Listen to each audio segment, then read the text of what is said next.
this Prime Minister and his government, who in 2015 promised us sunny ways and transparent government, now 9.5 years later, Canadians are less free, they're less prosperous, more divided, and less optimistic about the future.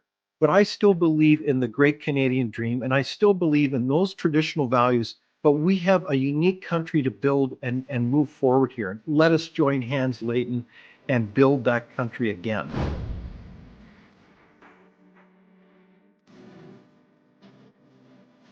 Well, it's 2025 and a happy new year to everyone.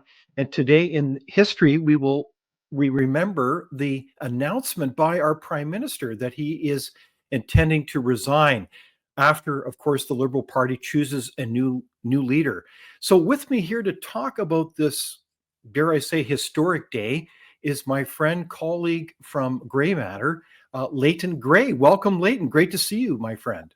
Yes, Happy New Year, David. And as you were saying, January 6th, I couldn't help thinking that perhaps January 6th is going to be a more auspicious day in Canadian history than American.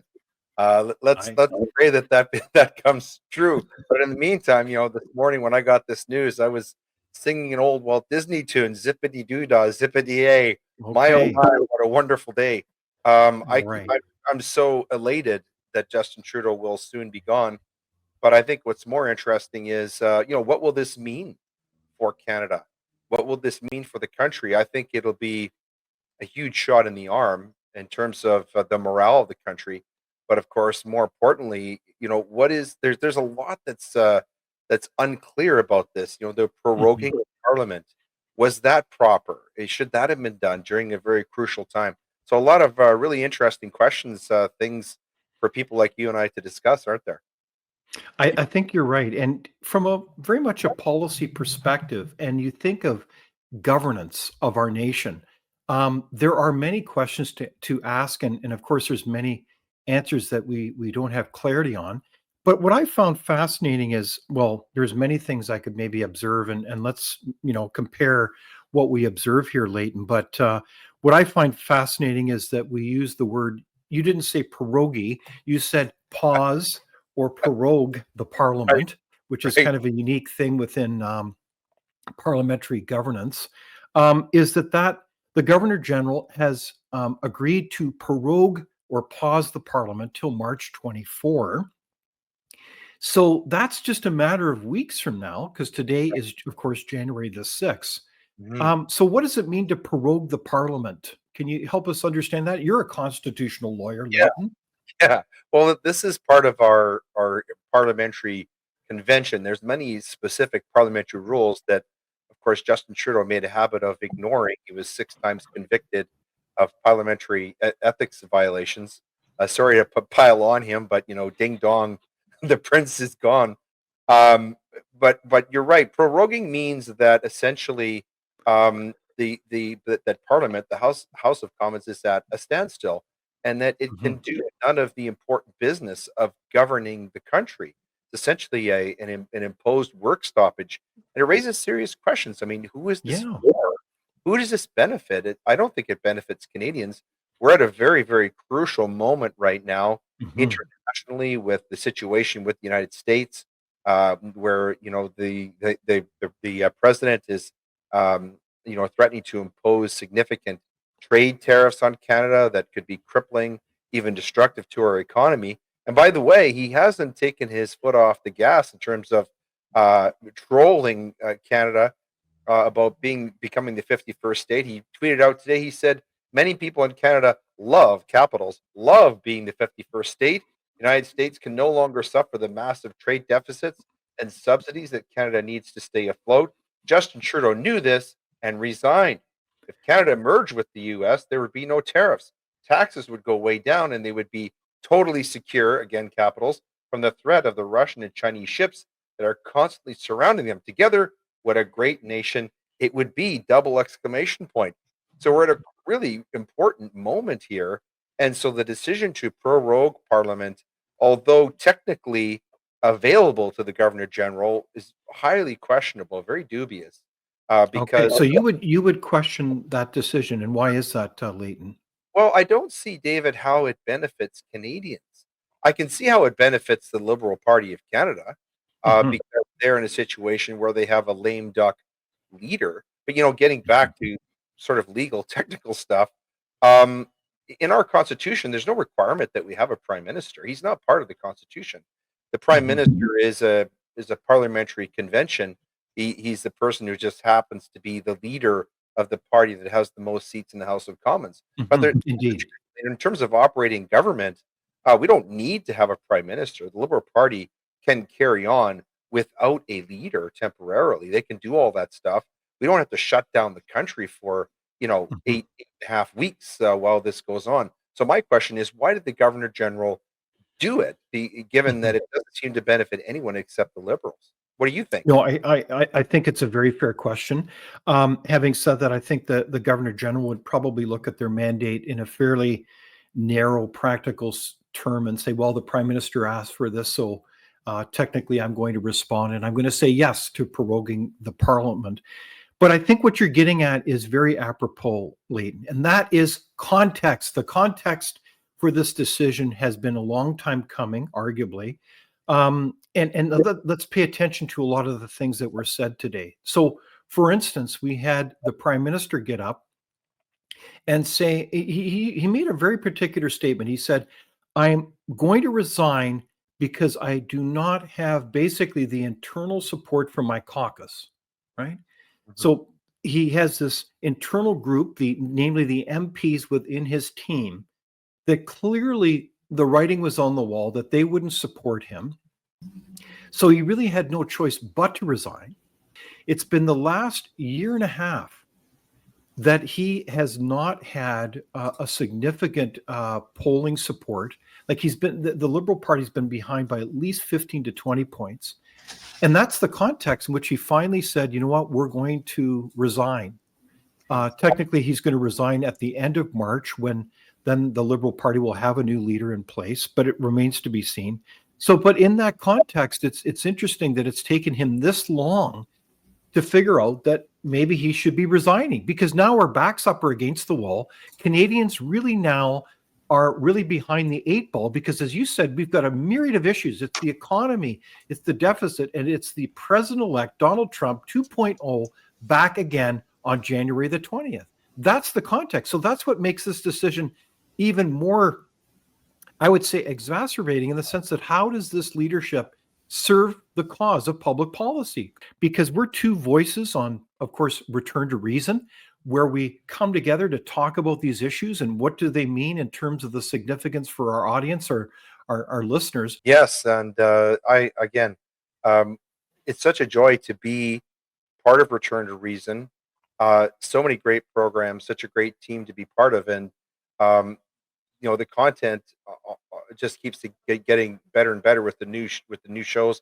The future is very bright for Return to Reason and Miracle Channel moving forward, and I think we both agree it's great to be part of It really is. It's great to look to 2025 in anticipation as part of Return to Reason and the larger lineup here that serves the Canadian audience. That's for sure.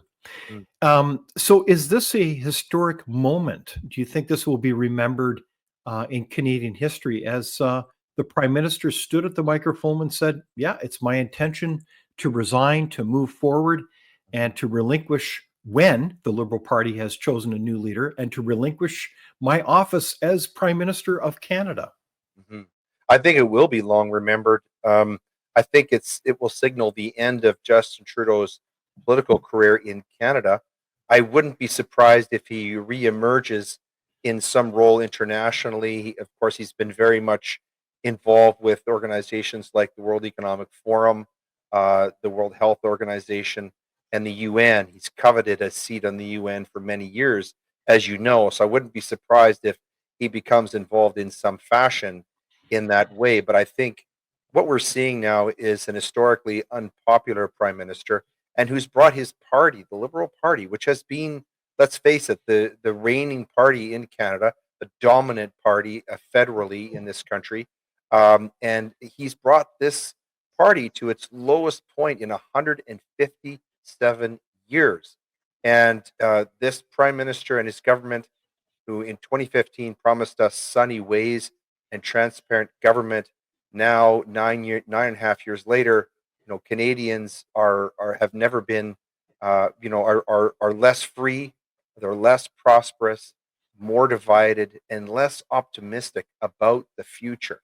And to me, Mhm. that is the most important thing that to take out of today is that there seems to be a despair, a malaise in the country, a hopelessness, and I'm praying that just this news alone is going to be a shot in the arm for the country, so that Canadians will begin to believe in their country more. It's a sad day, David, when online polls show more than half of Canadians would happily join the United States as a 51st state.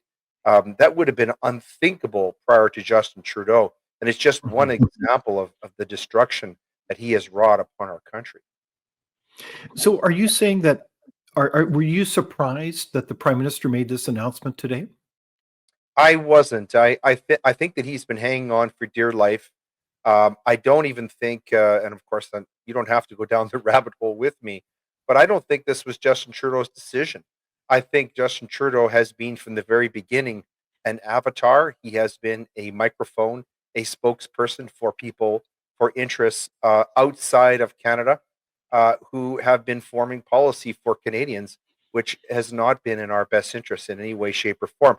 I can't think of a single useful piece of legislation or policy that this government has brought into existence in 9 years that appreciably improve the lives of Canadians. I can't think of one. The only thing that Justin Trudeau has done to help Canadians was what he did today by resigning. He has been the most woefully unethical, ineffective, and inept prime minister, and indeed the most vilified public figure in Canada in my lifetime. I can't think of anyone in my lifetime in Canada in who's a Canadian who's been less liked. And I lived through the Gretzky trade when Peter Pocklington sold Gretzky to the Kings. So I mean, this is pretty bad. I think I'm hopeful that this is going to be a shot in the arm, that it'll be a bit of a morale boost for Canadians. But the real question is, what's coming around the corner? Meanwhile, we have Mhm. Mr. Olivier was on the Jordan Peterson podcast. Now over 50 million views of that interview. And I watched Ben Shapiro's podcast today, one of the top podcasts in the world, on the Daily Wire platform in the United States. And he's praising Pierre Poilievre as the next Prime Minister of Canada. Well, is that precipitating this decision? And what will that Mhm. mean for Canada? Mhm. Lots of really Well, interesting things to talk about. it certainly is a difficult time for Canadians as they face, really as a country, many difficult challenges in their personal lives, whether it's an emerging recession, a crisis of affordability. It's very hard for people to even afford, for many, their groceries, staples. You also have a country that does have a malaise. There is certainly a variety of challenges we face, including an incoming president, Donald J. Trump, on January the 20th, who's threatening to impose a series of major tariffs, and 25% on the country if we don't get our act together on a myriad of issues, including border security. So it's this context that the Prime Minister finally came forward after years of this kind of discussion and finally decided to resign. So why did you think he resigned, Leighton, on January the 6th? Why did he not resign, say, well, a year ago, let's say? Well, I think that he was holding out hope that something would turn, and that there would be a way for him to remain in power. I don't think there's Mhm. any question that Justin Trudeau really relished the role of being our prime minister. In fact, he played the role of our prime minister the way, you know uh, uh, an actor, a Hollywood actor, would have played the role. He really wasn't much of a leader, but he liked to play the role of a prime minister. Mhm. And I Mhm. don't think I think he gave it up very, very reluctantly, almost begrudgingly. But the timing is, I think, sort of last second. On the topic of Mr. Trump, though, I know from our private discussions, you share my respect and admiration for Donald Trump in many ways. And a lot of people are looking at this 51st state thing and taking umbrage with it, and are upset by it. I have a different spin on it. I'm actually, as a Canadian, I'm quite pleased that the man who's about to become the most powerful person in the world is taking a very sincere interest in Canada and in Canadians and in our welfare. Mhm. Because that's somewhat unique. Most of the time, what did Rob? How did Robin Williams describe Canada as a loft apartment of a great party? Well, this prime minister or this president, he's inviting Canadians to the party, and whether or not we're an independent nation as we are now, or whether we're part of the United States, I think what Donald Trump is calling for is an alliance. He wants Canada and America, Canadians and Americans, to be on the same page against shared enemies who are very, very dangerous and Mhm. are actually the wolf is at our door. He's right about that. So I'm actually not upset at all by what Donald Trump is doing by taking interest in Canada and Canadians Mhm. and our welfare. I don't see anything that he's posted or said that is threatening to Canada. I see it as quite the opposite. But I'm interested to know what you think about that. Mhm. Well, I think that in this case, for me, it's kind of a sad day that we have a president that has to tweet his missives about Canada the way he does. Yeah. I would sooner be, I wish Canada had a set of leaders in charge that Donald Trump would be traveling to this country and we'd be sitting down and having an adult conversation about how we can truly be, as you're alluding to, continental partners to build the prosperity of North America. I think that's the kind of vision that we need, and it's just kind of pathetic that we don't have a sense that the incoming president sees a similar leader on the other end of the phone to be able to have that conversation. I think that's where, as Canada, we need to get our act together, but we Yeah. need to do so, I think, as a country that actually realizes that, yes, there is a bigger vision at stake here, and that's what we should be vigorously pursuing. I've always said that Canada should be the freest, most prosperous country in the world. Yes. And in Yeah. all due respect, the United States, we should be richer than they are. Instead, we've seen a steady decline in our productivity and a steady decline in our standard of living. And meanwhile, you have a prime minister that's come forward finally today and realized that our policies are out of whack. They're not serving Canadians. And we are being handed, I think, a caretaker government, a lame duck government that's going to be out of commission not just for 6 months, but potentially for another year. And that's going to do a lot of damage. And meanwhile, we have business to do, and we're proroguing, e.g., pausing the parliament. I think it's an outrageous position. I think this is not going to serve Canadians well. I quite agree with you. And you raised a great point about the lack of leadership. And one of the impacts of Justin Trudeau's regime, if we can call it that, the Justin Trudeau era, is how Mhm, far Canada's reputation has fallen, both internationally and perhaps more importantly, in the eyes of Canadians. What you just mhm. said is very telling, and I think many people share that view that we've lost a measure of respect that we had when, say, Mr. Harper was our prime minister. And a really serious question is, okay, how do we get that back? How do we restore again to dignity the reputation of Canada as a nation, so that people Yeah. are proud of being Canadian again, so that I they I don't I they don't I want to think throw there's a it out. really obvious answer, Leighton. It's to exercise principled leadership and principled public policy. Just think of it. Today, we heard that announcement on January 6th. They've handed us an impossible time frame, I believe, in my opinion, and maybe someone can prove me wrong. But in that time frame, by March the 24th, they've got to choose a new leader for the Liberal Party of Canada, and they expect to, as the prime minister has said himself, he hopes that there'll be a national public discussion about policy and a renewed vision for Canada. How do you do that in a matter of weeks when we know good public policy requires time, it's hard work, it's going to require transparency? I mean, this is ridiculous. So, what's happening is we're going to be lumbering into a world where we're already facing these major crises, and we've just talked about them, and you've got a truncated process where we could be in a lame duck situation, not dealing with the business at hand. How does that serve Canadians? I don't know how it does. Yeah, I think you're right. And what's even more frustrating is, he said over 9 years to figure this out, and it's almost like he's been driving this car, on a cliffside road, and he dove out of the car as the car's going off the cliff. And now he says, "Okay, well, somebody else is going to have to fix this thing." Well, I think that I think Canada has a bright future. I agree with Conrad Black, who said in his books, and I know that you've had him on your show and talked to him.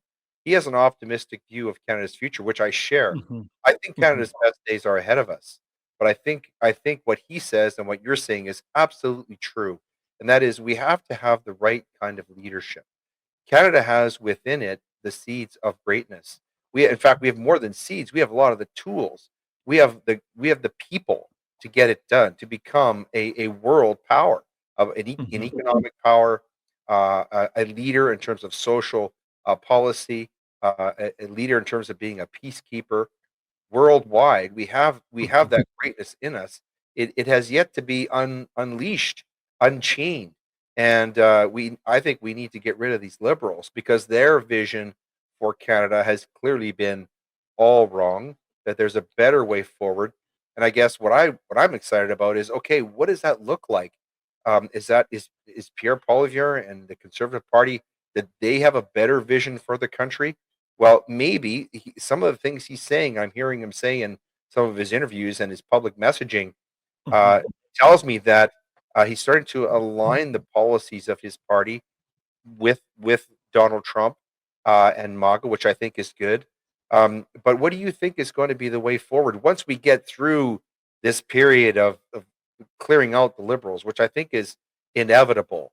What do you think the path forward is for Canada? How do we get this thing back on the track and Mhm. steaming down the track the way it can be? What do you think? Well, I think there's some really proven pathways to get countries back on track. And I think we can look at many inspiring examples. I think of even Argentina more Yeah, recently, the last year. It's really astounding the train wreck of a country that Malay inherited in Argentina and how they've been able to right size the size of government. When government gets too big, taxes are too high. And we have a situation where um, you want to emphasize getting culture back on track, where we emphasize merit, not based on your color of your skin or anything else that's superfluous, but on the content. To paraphrase Martin Luther King Jr., the content of your character, right. and the merit of what you stand for as a person. So this is where we are at as a country. This is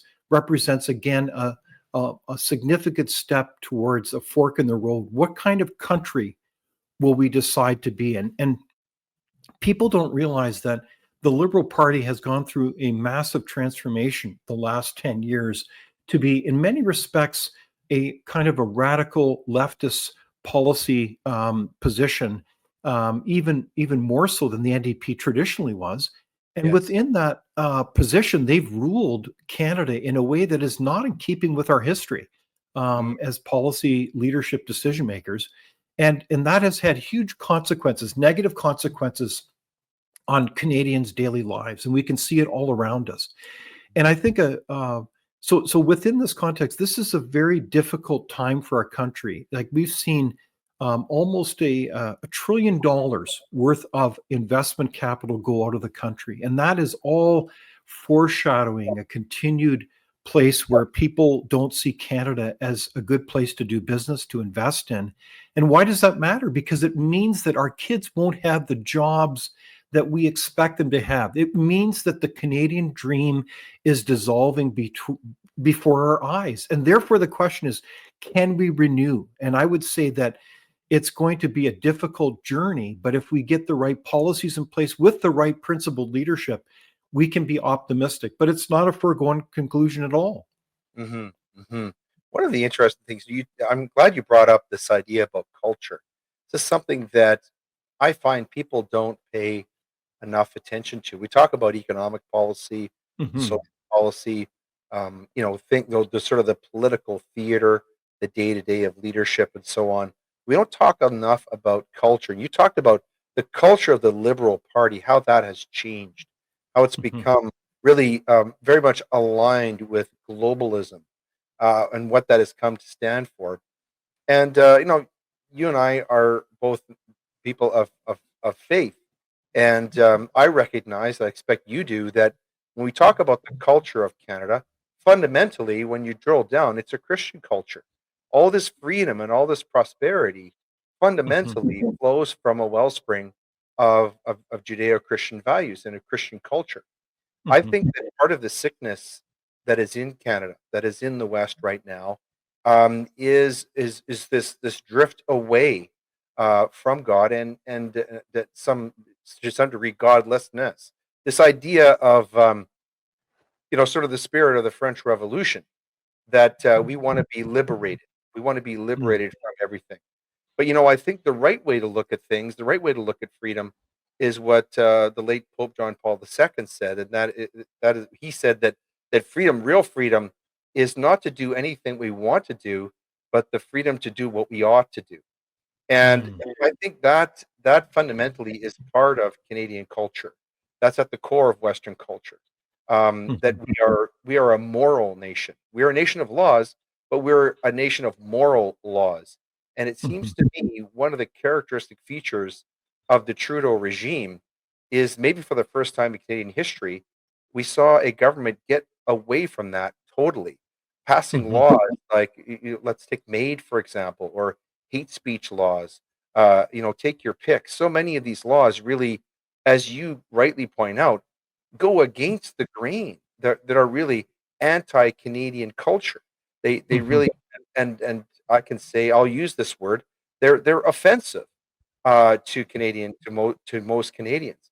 Um, that's going to be a tougher road back. Do you think we can get there? Is there a way forward where perhaps Canadians restore their sense of spirituality, their sense of trust and faith in Canada and in our nation? What do you think about that? Mhm. I think there's an opportunity to renew our culture. We all know that public policy follows culture, that culture is somehow upstream to public policy in the sense that culture, in terms, it encapsulates very important assumptions about how we treat each other. And I think you're getting onto something, Leighton, where you talk about how our culture has been there's been an effort to remold Canadian culture away from its traditions where there's a profound respect for the important nature of individual rights and freedoms. That's the tradition that has largely come out of that Judeo-Christian values that you allude.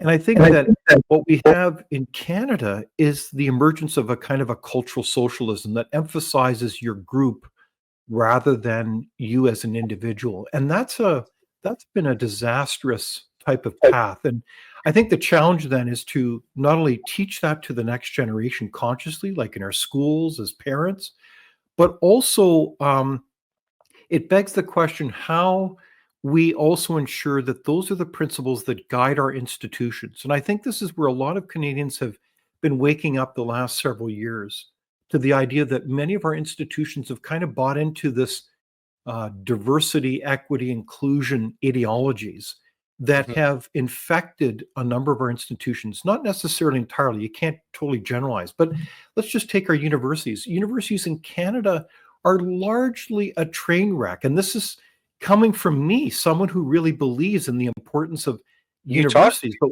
what's the importance of having universities if they are not really subscribing to those kind of Canadian traditional values? We've lost our way. And I think that's where we need a intervention in this country. And part of that intervention comes from not only leaders, but as citizens who stand up and say, you know what, something is rotten in this country, not called Denmark, but Canada, and we need to turn it around, don't we, Leighton?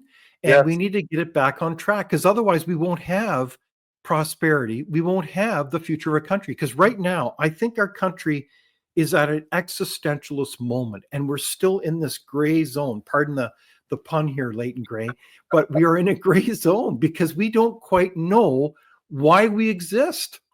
Yes. If we think it's just a matter of folding in, if our vision for our country is just folding in with the United States of America and becoming that extra appendage, called a U.S. Canadian state, surely we've lost the whole point of why we're here.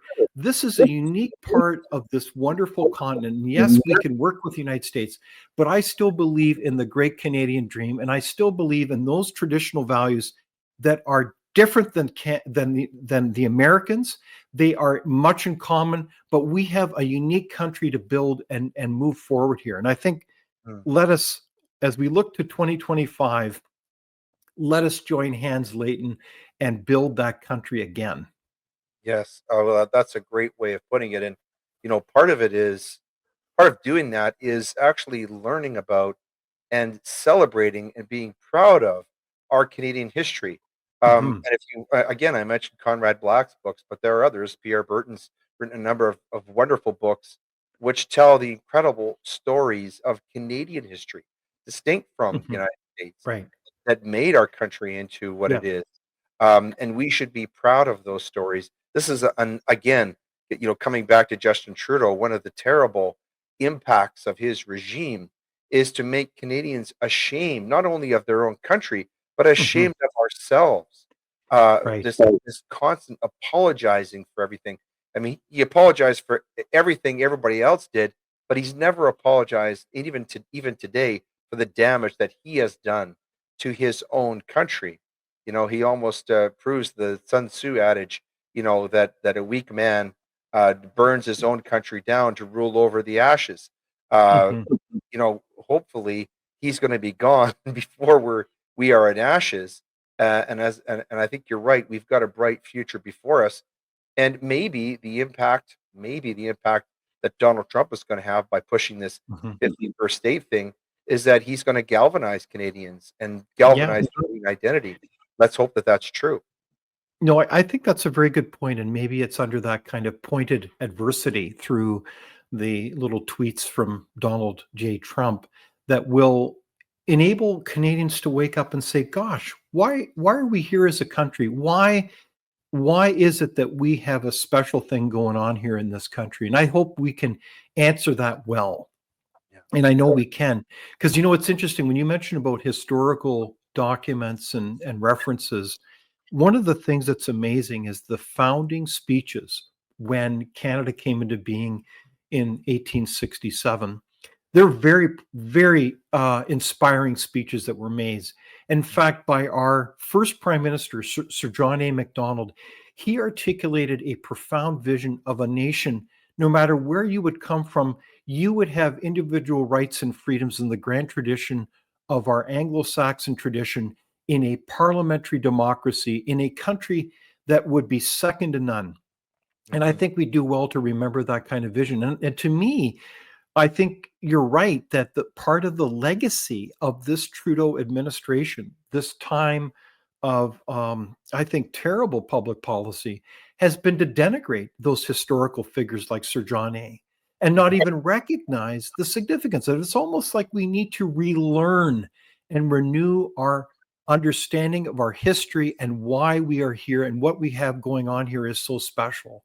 So, Mhm. Leighton, what do you think will be some of the opportunities going forward as a country when you look to 2025? What is your hope that Canada will be in coming out of 2025? Well, I hope that we have a new prime minister and a new government. I hope that that government has a new vision for our country that's more consistent with Canadian values. And yes, Justin Trudeau, these values do actually exist, even though you are ignorant of them. Mhm. There, being Canadian does mean something very specific to those of us who are Canadians and who love this country that was gifted to us to be stewarded over by God. And I'm hopeful that we're going to have a new government that's going to have a vision of that, and that vision is going to see the greatness in Canada, that's Mhm. going to lay down some of the framework that's going to be needed to construct a new vision of Canada, one that gets away from this dystopian, postmodern, Marxist hellhole that Canada Mhm. has descended into over the past 9 years. There's this old